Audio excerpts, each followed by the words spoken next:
Hey skiers, I'm Jeff from Skiessentials.com. And I'm Bob. How's it going? Bob and I are here today to do a spring bargain basement video. It's been a while since we've done a bargain basement. I think back into like early winter we did one. Today is April 1st, but there's no fooling around with these deals, Bob. Not at all. Can't resist the opportunity to say that. So yeah, if you've never watched one of these before, this is kind of our way of highlighting some of what we think are the best deals that we have really in this building or within the Ski Essentials company. And we do it in kind of a fun way, I'd like to think. Yeah, and I also think about a lot of these deals as things that I would recommend to friends or family, or like we play the hypothetical game. If you had $500 to spend on a ski, what would you get? Yep. And that's kind of where we come up with some of our picks. Yeah, so what happens here is we identify a big selection of skis that we think fall into our bargain basement requirements. And what are those requirements, you might ask? These are just kind of things that we determined. They're not based on anything other than just what Bob and I think. But one of our rules was it has to be under $500. And you might be looking up here and thinking like, well, I see some skis that might not fall into that. And those skis come with bindings. So we can talk about it a little bit more when we get to that. But just the pair of skis, excluding the bindings, needed to be under $500. And then we also needed to have a pretty good selection of sizes and reasonably deep inventory. Yeah. Because it's not super fun for anybody if we're standing up here and we highlight a deal and we only have two of them. Right. So a lot of skis out there on our website that, you know, are priced similarly, but we're starting to run low on sizes. And then we flipped a coin.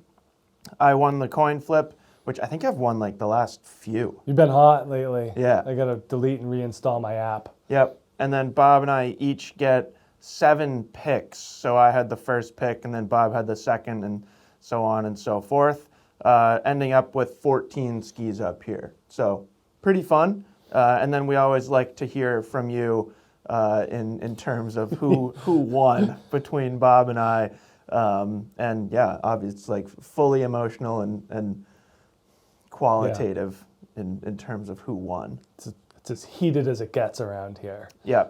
And then the last thing I'll say, and then we can get right into our skis, is we talked briefly about this in like a Top 5 Friday video recently, but these prices will change, and, you know, full disclosure and full transparency, if anything, they will get cheaper. Yeah. It's not like any of these skis are going to see their prices go back up, but what happens is as prices go down, as time goes on, we start selling out of them. So, you know, there's kind of a balance point somewhere in there of having a full size run still and having a good price. Right. How long do you want to wait? Totally. To And that's get the right size. And that's up to the consumer. Yeah. You know, if you want to wait until the end of the summer and wait for like the lowest possible price, I will say it doesn't get like much lower than these prices. We're talking percentages, not like huge dollar amounts. But if you want to wait for that lowest price, you're running the risk of not being able to get the size that might be the best for you. Yep. So fair warning, I think. Shop with caution. Yep, exactly. You ready to get into it, Bob? Let's do it. So we're not going to talk about like too many technical things here. We have ski test videos and comparisons and reviews of so many of these skis. So we're going to keep it a little bit more fun and just a little bit more kind of qualitative and more based on feel. So my first pick here was the Rossignol Forza 70. It's amazing because it still feels like a new ski to me, but it's been out for a couple of years now with the same graphic. And if you didn't pick it, I was going to pick it. That was a consensus first choice. Yeah, Bob slammed both his hands on his desk when I picked the Forza 70 as my first pick. But it is a fantastic ski. $649.97 down from $1,000 full price. And this is one of the ones that we included because we're essentially putting a $200 value on the binding, which would then put the ski at $449. And it's just super fun to ski. It's 77 underfoot. It's pretty stiff. It's just a ripping carving ski. It's not as narrow as some of the like true dedicated front side carvers, and for me that's a benefit. Like, I like this width for a carving ski.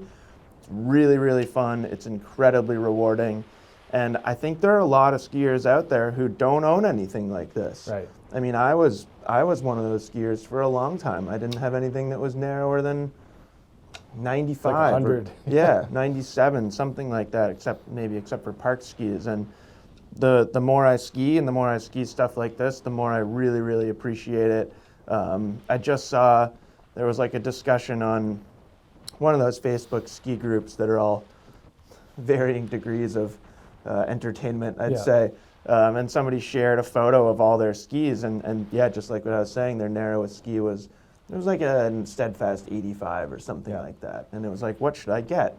And everyone was like, yeah, you don't have a carving ski. And the person was like, I just realized I don't have a carving ski. Yeah. So we'll say Steadfast 85 is a pretty good carving ski, but nothing like this. So Forza 70 is incredible, super fun to ski. It is back for the 2026 ski season with just a top sheet graphic change. So you're getting modern technology still if you're picking up this version. And then the last thing that I'll say, Bob, is part of the reason why it was my first pick is because I don't own one and I would love to. Yeah. So I took a little bit of like personal selfish emotion into that pick. Yeah, like if you're talking to someone and they're like, I have a budget of about $700 and I want something that rips front side but is a little bit wider, like how could you not point them to a Forza 70 at $650 with the binding? You have to. Yeah. Unless you want to point them to a Forza 60, Bob, which I'll let you give take me this one. I'll let you take it from there. Yeah, I was pretty upset about that, the take of the Forza 70, but then you remember that this thing's right on its heels. Yeah. There is not a big drop in terms of performance and kind of personnel that will go with this Forza 60.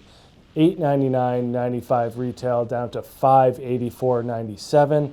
So $65 drop in price from the 70 to the 60 here. And it's not like you're getting more ski with this 60. What you're getting is a slightly narrower waist, a little bit of a shorter turn radius, and just more accessibility for more skiers. Yeah. So there is a level of demand with the 70 over there that it does require your respect. This one's a little bit more easy for progressing intermediates through advanced and expert skiers. So I think that the range of this 60 is a little bit better, and that's reflected in the price and just a slight downtick in construction. But this thing has a 13-meter turn radius in this 171 here, so it's got a very slalom-like mentality to it, but because it's a little bit more round in nature in the tips and tails, and that's kind of the bigger difference between the 60 and the 70 here, is that it's just a rounder ski and easier to turn. So you're getting that short radius and just an easy to turn mentality. I also really like kind of this hard cap mentality that these Forza skis have. It really feels like a solid product. And like they don't scratch or as much as other skis. Like it's really just a burly build. Yeah. So yeah, pretty psyched on these. I mean, I've skied this in this size before. Yeah, it's fun. And it's fine. Really strong ski, metal underfoot, and yeah. System binding as well. That Connect system is great. Yeah, and like great choice. And honestly, I thought about picking it for my first choice, and you kind of touched on the reason why, is I do think there's a slightly bigger audience. Like, I don't necessarily think this is a good choice for an intermediate or anybody that's like skidding a little bit, you know, which is a lot of people, whether you know it or not. Where the 60 is like much more tolerable of a lot of different skiing styles. Yeah. Like 70 kind of just wants to rail. Yeah. 60 you can feather it a lot more. So yeah, totally. It's a great choice. And then moving on, my second choice here. This is the Dynastar M Free 99. I was psyched when I noticed that we had a good amount of these down there because this is a fantastic ski. And I think a really good price now too. So $454.97, down from $700 or $699.95 full price. And this is something that we haven't been talking about this ski specifically, but we've been talking about the M3 100 a reasonable amount. Matt's been skiing it a ton. He just got a pair for himself. There's going to be a good amount of buzz and excitement over that M3 100, but it absolutely does not discredit this 99, and this ski has a lot of the same attributes that 100 does. If anything, this ski is a little more surfy and supple. They kind of upped the power going into the 100. So if you're looking for something that's a little bit more playful, a little softer flexing, a little kind of more aligned with what I would think of as your average 100-ish underfoot twin tip.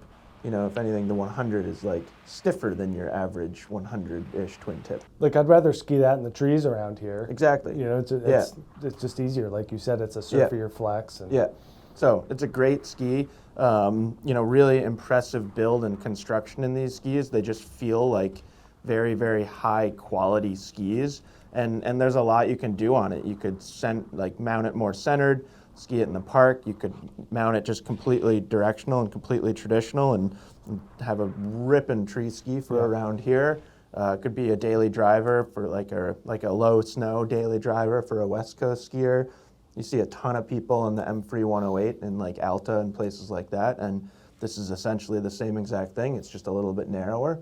So, had a similar conversation talking about the Revolt 101 and how it takes free ride performance and just puts it in a narrower waist width, and you could say the same about this ski. And, pick up an M3 99 and a high quality binding, and you're still under $700, which is the cost of this ski at full price flat. So I just think there's a lot to like here. Once again, there was a little bit of a selfish reason for me picking this one second. I absolutely 100% think it's a great ski for a lot of people out there, but I have always loved it. Our Dynastar rep once wrote my name in permanent marker on the tail of one so I could ski it. Because your boot's too small Because my boot's too small for the demo bindings. For the demo binding. So, I have a little bit of personal history with this ski. And a little fun tidbit of information, he just did the same exact thing to that ski that Matt got. Yeah. Which I thought was interesting because that one belongs to Matt, where the one he gave me still belonged to him. No, when you get your name written on a ski, it's yours. That's the deal. I gave it back, so maybe that was that's your fault. Yeah. I didn't understand the assignment there. Easy second pick for me. I went more budget-oriented with this second pick here, this Vocal Revolt 86. Screaming deal here, Jeff, $314.99. Yeah, you want a rock ski or a park ski or a spring ski or bump ski.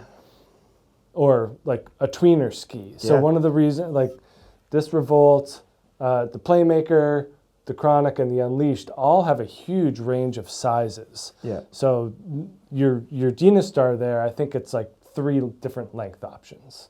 Mine? Yeah. Whereas I have a bunch. I have more than 3, I think, but I have fewer than you. Yeah, you have fewer than I do. But this one, Revolt 86, down from $450, $315 basically for this ski. And it's really fun because it's been around for a long time. It was, the Bash 86 or something like that. And then it was... Revolt. Yeah. It might have been something else too in there. Yeah, but same ski has been around for a while, and it's just one of those shapes and builds that's tried and true. And I remember skiing this ski here in the 180 and being really impressed with the energy, the rebound, the edge grip. There's a lot of things about this ski that are still very vocal-ish in nature with really good grip and strong performance. It does have pretty much a full sidewall underfoot and then tapers to full cap in the tips and tails. So that's kind of a nod to that park capacity. And then kind of a long turn radius. They keep the dimensions the same throughout the lengths. I think it goes down to like a 144 or something like that. There's an extremely short option.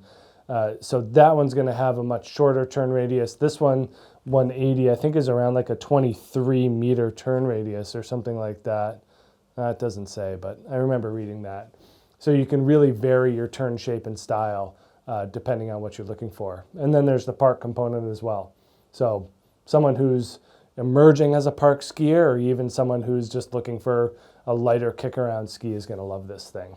Yeah, like if you're a park skier and you fly through skis on rails, like buy 2 pairs. You know what I was thinking too is like from a parent's perspective, if you have a kid that likes to ski, like buy Yeah. a 144, Totally. buy a 160, buy a 170, and then Good. you know for under $800 or $900 about you're getting 3 pairs of skis, at least skis under for- $1,000. yeah getting skis for a while, and 5 it's a or 6 known years. it's a known component. Yeah, So that's a there's good point. there's a strategy for you. Yeah, I like that. Coming from a parent, you're gonna buy, wait, you have 3 daughters, so you're gonna buy 9 pairs of Revolt 86s? Yeah, we have a full rack of them. So, You could buy 9 pairs. yeah. I'm gonna keep bringing that up. Good? You Yeah. ready to keep going? This is one that I feel like I've featured in other bargain basement videos before, or at least I talk highly of it in comparisons and stuff like that. This is the Head Oblivion 94. It's like Head is not exciting or trendy in the twin tip world. Probably hasn't been since like Yoon Olsen, Right. you know? That's where So- my mind goes. Totally, I think, I yeah. don't know how old that makes me seem, but 20, it's like, you gotta go back like 15, 20 years to Like- where Yoon Olsen was a relevant park skier. it's like Mad Tricks Mojo or something like That's that. going even further back, Yeah. but yes. So anyways, Head doesn't have, excuse me, a super strong presence in the twin tip world, but they make really good skis. Like they're one of the better ski manufacturers in the world when it comes to, history and like capabilities and technology and all that stuff. So I mean, their race division is totally. amazing. Exactly. So you take all that history and experience, and they make a really good twin tip. I also think the Oblivion 94 is like such a pinnacle of versatility for an all-mountain ski. You could ski it in the park, but then you could just never ski it in the park too, and it's a really, really fun ski. I also think the price is really fun. $359 even, Yep. down from $599 even. So it's a pretty big price break there. And again, this is one that like it would be pretty justifiable to buy 2 pairs because it's such a useful, fun ski. Yeah. So full vertical sidewall, sandwich construction. I mean, it is like just having one in your hand. It's a really, really high quality product. Not just ski, like really well-made product. I Yeah. love the top sheet, little durable top sheet graphic. I think they kind of nailed the like 3-dimension look with like the cuts or slits through it. Once you see it, you can't unsee it. Yeah. Exactly. So yeah, I think it's really, really fun. It's also pretty darn soft. So if you're looking for like a ripping, powerful, super strong twin tip, this might not be for you. But it's truly really, really fun to ski, and it's like one of those skis that has a lot of torsional stiffness despite having a soft flex, so you can actually still like rip some turns on it. And then I like the kids I coach, I continuously recommend it to them for exactly this reason. It's often very affordable and like really, really well made. It's not like made in China or anything. It doesn't use like, actually I don't exactly know where it's made. I don't think it's made in China. To me, it feels like a really well-made ski, and for $350, there's a lot of value there. So, good pick for me. I guess like it's another one there was a little bit of not selfish. I don't know. It's just my preferences. I would love to own any one of these first 3 skis, and really, I would be totally fine owning any of these skis, but at least for me, particularly these first 3 really speak to me. And like I could own all 3 and find really good uses for all 3. Yep. So that's my second pick, Bob. I would say my selfishness starts here with my third pick, this Vocal Blaze 94. These first 2 don't have much use for me, but this is one that if you said, here's your ski, have at it, I would be pleased as punch. Yeah. So this is a Vocal Blaze 94. This was the new Blaze 94. It's going to return unchanged, just a new graphic for next year. So you're getting all the same technology, which there's a lot of, for $489.99, so down from $700 retail.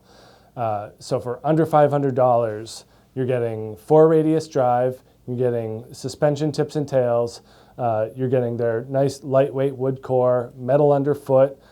They really just throw a lot of technology into these skis, and it works great in a variety of applications, whether you're using it as resort only, touring only, some type of hybrid. You can really mix up your binding choice on these skis, and no one's going to tell you you're wrong about that. So there's just a lot that this thing can do.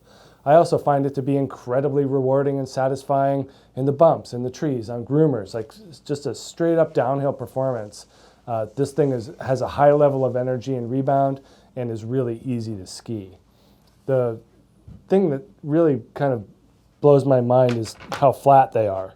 And we talk about this with Vocals a lot. There's, like compared to your Dynastar there, which is extraordinarily curvaceous, this is quite flat overall, long and low rocker in both tips and tails. So that allows you to be able to pivot and smear and take advantage of those multi-radius in the turn shape and really kind of put your own spin on this ski. So I think for under $500, this is one of those ones where you're like, here's $500, go pick out a ski. Like Yeah. I would look very strong at this one. Especially given the amount of engineering and technology behind it, and the fact that it's very new. Like it was new this year. New this year. Yeah. And now we're down to $490. Yeah. No, it's So a great deal. I'm taking it. I feel like it's a great segue into this ski. Yeah. My fourth pick here was the K2 Mindbender 96C.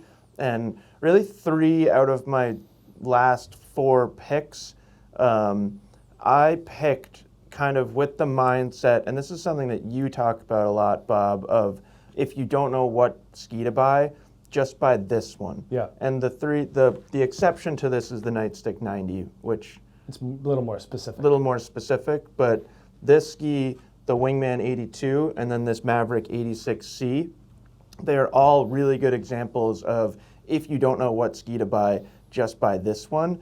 And they kind of like cover 3 different types of skiers. So that's where my mind was going here.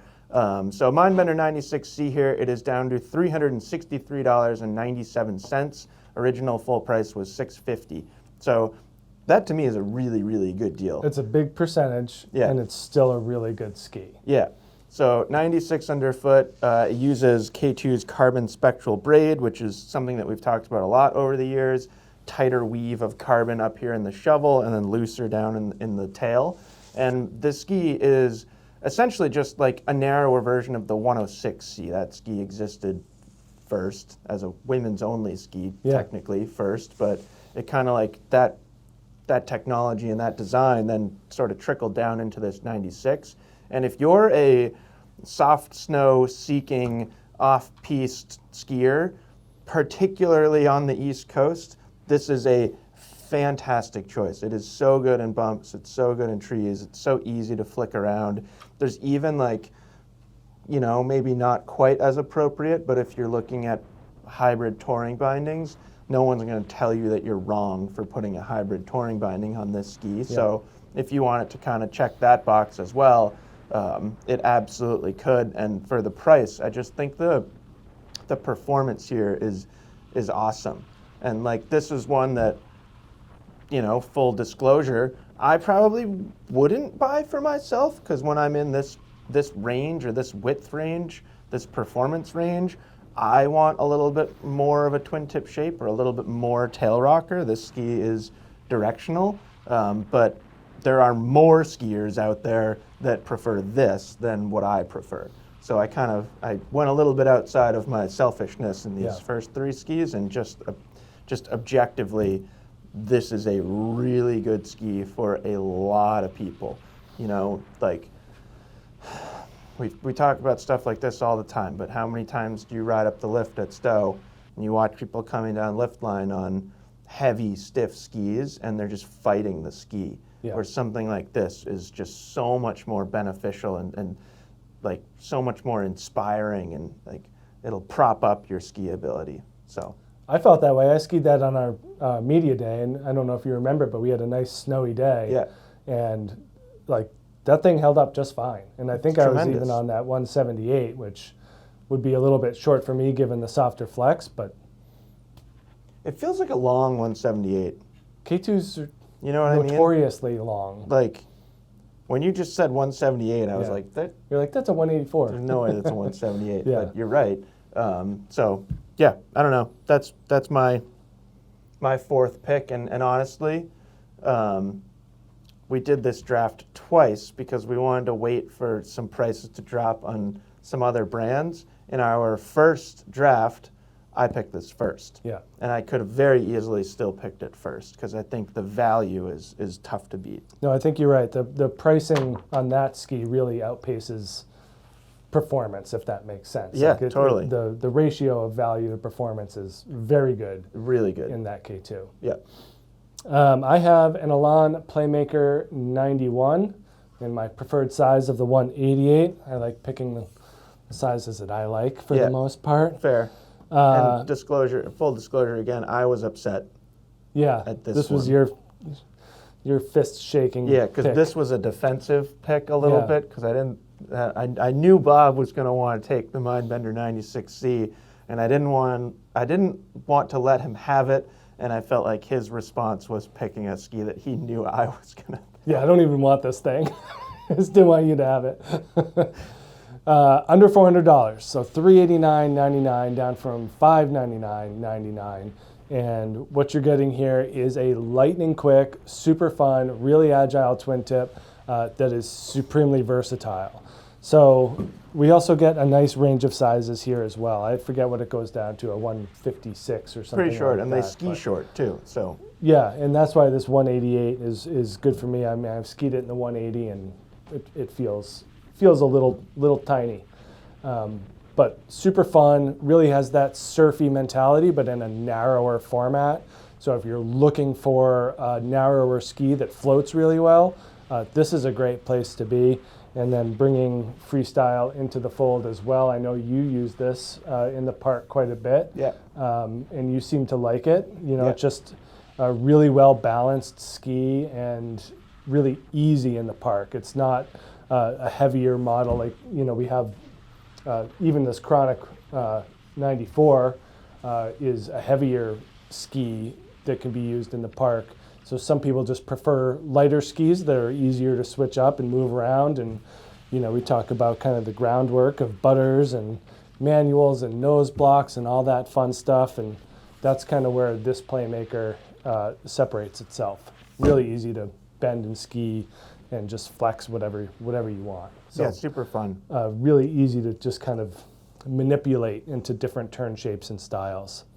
And then we get the Elan Tech, so we get carbon tubes through the middle of this ski as well, so you're getting an added bit of rebound and energy, just kind of upping what I consider to be a performance value and making this thing just super fun. But yeah, awesome ski. Sorry you can't have it. I already have one, so it's kind of fine. And No, doesn't change. We get a new graphic for 2026, but Yep. same tech. And I thought it was fun this season. Matt Stromecki got on the Playmaker 91 in the 188, and he had never skied it before. And it was fun watching him. Like, he's big and young and athletic, and watching him just do crazy things on a 188 was really entertaining for me. It's it's an easy ski to do crazy things on. Yeah, exactly. Yeah, I thoroughly enjoyed all the Playmaker skis. So I was a little bummed that you got that one, but it's fine because I was more strategic over here, Bob, and I think this next pick is an example of that. This is the Elan Wingman 82 Ti. So I think it's fair to say that of all the Wingmen that have existed over the past years, and we see changes for next season, so this doesn't necessarily apply to next year's collection. But it's probably fair to say that this one got like the least attention, mostly because the CTI versions got more, or like the black editions. So 82 Ti was kind of left there as like just less exciting. Or even like the narrower ones that were more package oriented. Sure. You know, like this one definitely was kind of just like no man's land. Yeah. Yeah, but it's not fair because this is a fantastic ski. It's really well built. It's got a lot of technology in here. And now, Bob, it's $325. So full price was $500. $325 for this ski, to me, is a great deal, and you truly are getting a lot of ski. Similar to that Mindbender that I talked about last, the price to performance ratio is really good, and honestly, it was really good when it was $500 too. Yeah. It's like an impressive starting price. And I know Alon is proud of that as well. Whenever we're talking to them about Wingman skis, they're always very interested in how they're able to make it to be an affordable ski with really good performance and technology. Yeah, no, it's like credit is given where credit is due, and they deserve a lot of credit for that. So kind of getting back to if you don't know what ski to buy, if you're the type of skier that, you love skiing, you're an avid skier, you go as much as you can, but typically when you go skiing, you're spending, 90+% of your time on groomers, this is a really, really good ski. And you're going to get this ski and a binding for basically just over $500 and have honestly a really, really high quality pair of skis. Yeah, it's a great setup. Really good. Yeah. They're smooth. They're intuitive, they turn really well, they've got good vibration damping, they're smooth, they've got a nice amount of energy, but they're not too energetic. That Wingman 86 CTI that kicked me onto my hip once, and in front of your kids, I think. Yeah, they still talk about it. Yeah. I remember when Jeff fell. Yeah. Yeah. At least it's infrequently enough that they speak to it as it's a core memory for the them. one time. But no, I truly I think a lot of people, if you don't want to overthink it and you just want a really good kind of mostly groomer all mountain ski, there is absolutely nothing wrong with this. And I also think it looks great too. I think so too. And what you're saying about people that ski 90% on groomers, what percentage of skiers is that? At least 85. It's a huge percentage. Yeah. So this, like you're saying, if you don't know what to get, chances are, if you're a skier, you fall into this category. Yeah, this with a Griffin or this with an Attack, you don't, or the Strive 14 or something like that. Don't overthink it. You're gonna have a great time. Yeah. So, that's my fifth pick. Yeah, it's a good one. I went a little bit more selfish, kind of tickling the top end of the price spectrum here with this line Optic 96. $489.97 down from $699.95. Really, really interesting ski. Competes with some heavier hitters that we talk about a lot. Yep. Competes with a Rustler 9. It's a Rustler 8. Pretty much. Not really, but... Competes with that Rustler. Yep. Competes with Nordica Unleashed 98. In terms of having metal and being a twin. This one's the 96. This is right? the 96. Sorry, I thought you had the 88. No, I gave up on the 88 because we only had 184s. That one's the one that I like to call a Rustler 8. That's a Rustler 8. Yeah. No, this one competes with the 9. Yes, correct. Similar. Everything similar that you're saying is right. Everything that was happening in my brain is wrong. Okay. So you are getting that metal-clad performance. Their gas pedal metal overdrive is the story here. So putting, it's a full-length metal laminate with kind of branches along the side to increase the torsional stiffness, especially in the middle third and a half of the ski, and really delivers good edge grip. Kind of like we think about with the Rustler, it just makes really nice, round, clean, medium radius turns, and then has kind of that twin tip creativity and playfulness if you want to have more fun out there. Yep. So still really good in the trees. It's not like it's terribly heavy or anything like that. It's just one partial sheet of metal on top of a lighter wood core. So it does have good edge grip, it does have nice flex and good playfulness, and then somewhat of a twin tip shape here in case you want to be more park oriented. So it does a whole lot.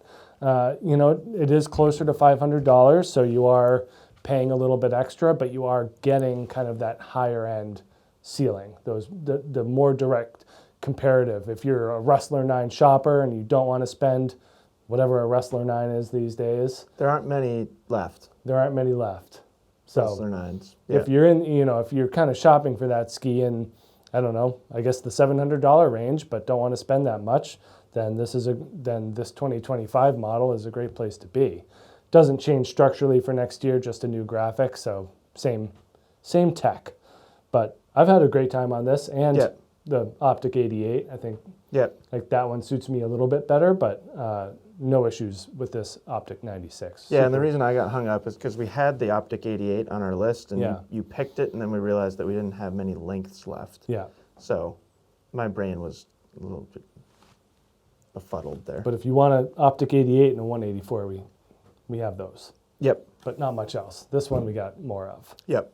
But Yeah, I really, no, it's a cool ski. I mean, I think you're spot on that it competes with all those skis that you listed. It just it hasn't gained as much popularity basically just because it's line. yeah. And a lot of people, tons of like Blizzard customers are not considering a line. But like, you know, Arguably, should they? I Yeah. would say, yeah. I mean, don't overlook things just because of brand. yeah, it's just it's a different feel. Yep. You know, that's all. Yep. You ready to keep going? Yeah, what do you got? I got two more left. This is my second to last pick. This is the Fisher Nightstick 90. Kind of waffled back and forth between picking this and the Nightstick 97.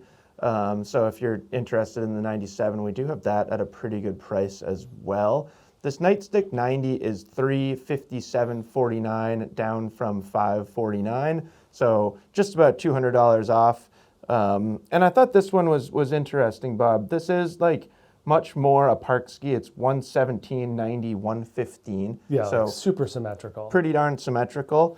What I thought was interesting about this ski is when you're looking at the Nightstick 97, there are a lot of skis that compare to it quite closely. You know, upper 90s underfoot, twin tip, uses a little bit of metal.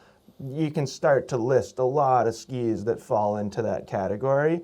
This ski at 90, you generally don't see anything using metal. Right. And this doesn't use that much. It's just underfoot, and a lot of it is for basically durability purposes, kind of bolstering the underfoot area of the ski if you're impacting on rails or rocks or whatever. It's just making the ski a little stronger.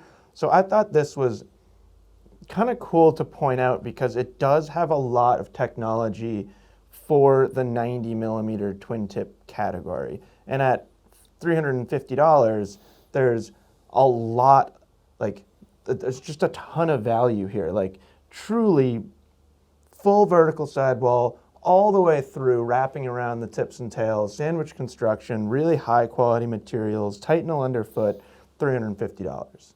Yeah, and same metal and construction as the 97, the 104. Yep. So it is just a more park-oriented version of those skis. Yeah. So because of the shape, you know, I do think it's a little bit more segmented to being a park ski.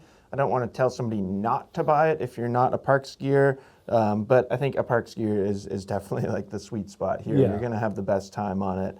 And you see it like Fisher has kind of been building a little bit more of a pro team, and you're starting to see this ski on World Cup podiums and in the X Games and stuff like that. So I just think it's really cool. I think it's a great ski. I think it's very well built, and I think in this category, it's pretty unique. Yeah, So that's why I picked it. that's a good pick. Yeah, you know, I think it's probably, if I were to venture a guess, like looking at my 7 skis over here, I bet we'll sell the fewest of these. And I'm okay with that. Yeah, you know, and we kind of have them right next to the 97s. Yeah. And I was surprised to see that we had that many left over. And it's not, yeah, it is kind of surprising, but also not terribly surprising when you start to think about all the things that we were just talking about. But not everyone thinks of it as a more park-specific ski, I think. No, They're I just think like, it gets a narrower little Nightstick. lost. Yeah, yeah, And it is different. yeah. Kind of keeping with that symmetrical theme, the Line Chronic 94 uses symmetrical rocker in this thing, which is really interesting, and then symmetrical flex. So for it being more of a directional all-mountain twin tip, there's a lot of symmetry here.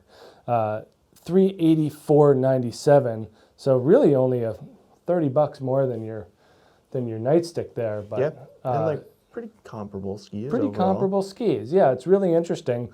So we've talked about line and how the Chronics specifically play with the use of thicker, burlier material underfoot and then more flexible tips and tails. So at first glance, it's kind of like, well, who's that going to benefit? But then you get on snow on these and they absolutely rip. Yeah. So both this and the 101 were two of the more surprising skis that I got on, was it last year? Maybe 2 years Maybe ago. 2 years ago. You know, because you're not thinking that a ski that flexes like that and the tips and tails is really going to have a whole lot to offer someone of my stature. Yeah. But when you're standing on the middle, they really hold on nice. We skied them the other week. I don't think you were here for our line day. I was not. I was wherever I was recently. But I spent most of the time on this 94 and loved it. Yeah. You know, just kind of reconnected with the ski and how it makes really grippy short turns, but then you can open it up. As long as you're not driving into the shovel of the ski, it's gonna be supportive. But yeah, really, really cool. So good deal, under $400, really nice grip, thick bases, thick sidewalls, thick edges. You know, like they put those things in for park durability, and I think that it's going to hold up pretty well, even if you're skiing it pretty hard. But I found more satisfaction from an all-mountain standpoint. I mean, it was kind of a firm day with softer snow moguls and stuff like that, and it was great. You know, I'm not I'm not skiing in the park. I'm using this as an all-mountain and a tree ski. Yeah. And it works awesome. Yeah, it's a cool ski. Like you were saying, like it's strong underfoot, but then like loose and agile in tips and tails, which allows you to just do a lot of different things. Like you can ski creatively and like playfully, but then if you want to just like straight line something really fast, like it can do all of those things, which is tough to achieve in one ski. And it's not like a homogeneous thing, right? Tip to tail. It's actually very different in its extremities than it is underfoot, which can be cool. Yeah, it's a stylistic preference, and you just kind of have to adjust your mentality to it. Yeah, but totally. I really like these things. Yeah, I do too. Good pick. And then rounding things out with my last pick here, this is kind of going back to that concept of if you don't know what ski to buy, just buy this one. This is the Atomic Maverick 86C, $439.96 down from $549.95. So maybe not like the biggest savings or the craziest value up here, but still a lot to like about this ski. 86 underfoot. It's got a carbon-based construction, so wood core with some supporting carbon, and it's just really fun. So, you know, we started with Mindbender 96C here, talking about somebody who seeks soft snow, who seeks off-piste terrain, and then we did Wingman 82 Ti, somebody who's spending most of their time on groomers. This is like the mix of both of those things. So you probably still spend most of your time on groomers, but you love skiing bumps, you love exploring in the trees. You basically you want to do everything that the resort puts in front of you, or the ski area or the mountain puts in front of you. And this ski is a perfect example of something that can truly go anywhere that you want to go, anywhere the mountain kind of pushes you towards. This ski is going to do just fine. It's not like the strongest ski in the world. It's on the lighter side. So if you're looking for something that, you know, you just want to ski like really fast and aggressively, I don't think it's the best for that type of skier. But I think I think there's a huge skiing population that skis exactly how the Mindbender 86C wants to be skied. I have a friend who used to coach moguls at, I think, Okemo, either Sugarbush or Okemo.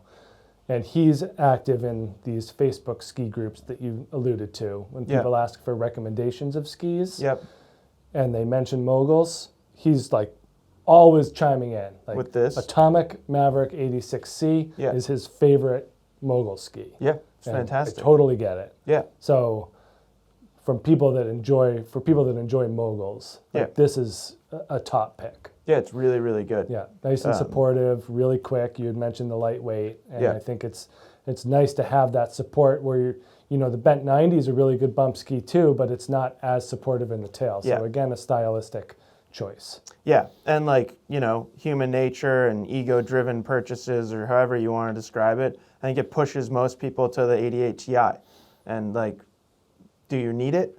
That's something that you need to ask yourself. Do you need the vibration damping of metal, or will you benefit more from something that's lighter and quicker and more agile? Yeah. So I think the reason why we can include this in this video is because a fair amount of people overlook it, and now we have a decent size run left and a good price. Yeah. So consider it. It does change for next year, and we'll talk about new Maverick stuff very soon. Yeah. So that's awesome. Lightning quick. That's my last pick. I really enjoy kind of the progression of my selections over here. Very thoughtful. Thanks. I'll round mine out with another kind of tweener ski that I will not get for myself. This is a Nordica Unleashed 90. And like some of these other skis, they just have a huge range. So down to, I think like 140s, something like that. To I think you're right. 74, is this the one? Yeah, so this is the longest that it comes in, which kind of takes skiers like myself kind of out of the picture unless you want something shorter. But it's $360, and it's a great deal. Full wood core, full sidewall, like you were talking about with your Fisher there. They really put their true ski engineering into this Unleashed 90. So not the same build as the 98 or even the new 98CA for next year, but this one does stay the same. Nice light wood core and not a whole lot of frills. So really what they're getting at is nice energy and a nice range of skier. So younger park skiers, smaller adults looking for an easy all-mountain twin. There's a huge skiing population that would just simply enjoy the energy, the edge grip, the rebound, the versatility of an Unleashed 90, and obviously the price. And just the simplicity. Yeah. I mean, we've talked about that forever. Like, give me a good wood core twin tip ski and I'm going to have a good time. Send me on my way. I'll be perfectly happy. Totally fine. Yeah. But yeah, there's nothing singular that stands out about a ski like the Unleashed 90 other than kind of the mashup, the amalgam of performance, value, size ranges, options like that really make this thing a viable option for a ton of skiers. Yeah. But yeah, that's why I picked that. Not for me. Picked it for the masses. The skiing population. Ski for the people. I like it. You got to think about the people. Yep. So yeah, that's it. That was fun. Yeah. 14 skis. I felt like we had some different representations than the last time we did a bargain basement video. Yeah, and even like our range of prices. I mean, I think keeping it under $500 is fun. Yeah. That kind of took out skis like Mantras, M7 Mantra, yeah. Anomalies, Unleashed 98. Yeah, stuff like that. Still, yeah, a shade over 500. So clearly, there's some more kind of normal skis that we omitted here. And boy, like when you start listing those skis, it makes this just seem that much better. That much better of a deal. Yeah. So yeah, let us know if you have any questions about any of the skis up here or anything else. Like I mentioned at the beginning, like we didn't go into technical details or stuff like that, but all of these skis you can find in ski tests and comparisons. Many of them have like their own full-length reviews. Yeah. So if you're looking for all that technical, detailed information, chances are you can find it on Ski Essentials. And yeah, I don't know when our next bargain basement video will be. It might not be for a while. Let us know what you think. We could do one in like May, because it's gonna get fringier there, and prices will drop a little bit more. So let us know what you think. If you'd like to see another one of these late spring, early summer, let us know. Otherwise, we probably won't be doing anything bargain basement themed until September-ish, right? Even later, maybe. So let us know what you think. Let us know if you have any questions, and we'll talk to you soon. Bye.